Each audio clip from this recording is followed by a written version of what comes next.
Mon fils n'est pas bon en orthographe. Il y a plusieurs sortes de fautes d'orthographe.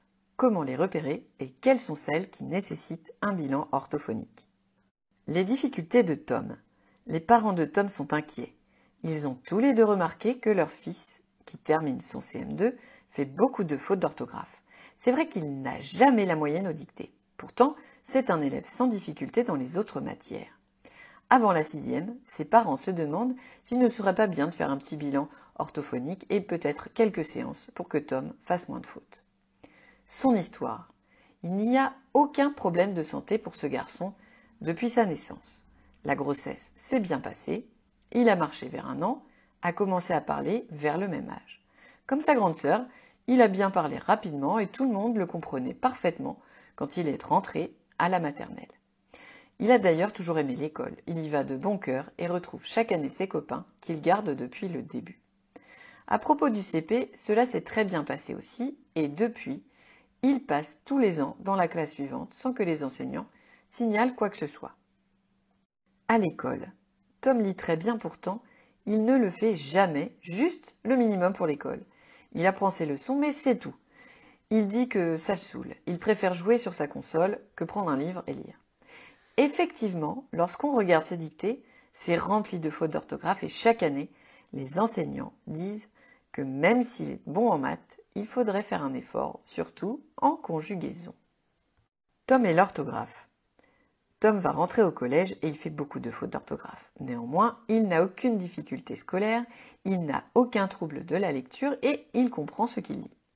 Lorsque l'on observe la nature de ses erreurs dans les dictées, on s'aperçoit qu'il a une belle écriture, qu'il ne confond pas les lettres ni les sons et que les mots sont bien séparés.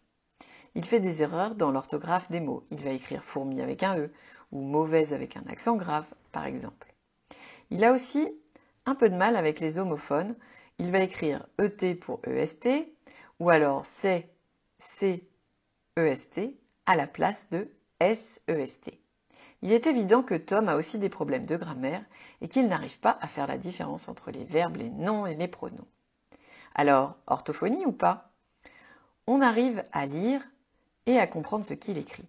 Ceci n'est pas un trouble pathologique, car plutôt dû à des lacunes en grammaire et en conjugaison. Aucun critère d'urgence ou de gravité n'est présent dans la situation de Tom. Comment l'aider?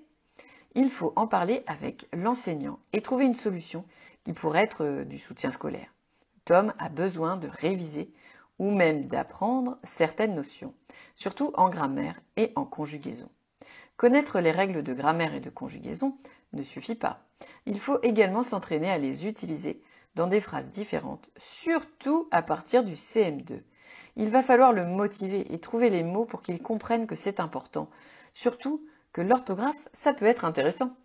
Il serait bon qu'il lise plus et qu'il passe moins de temps devant les écrans.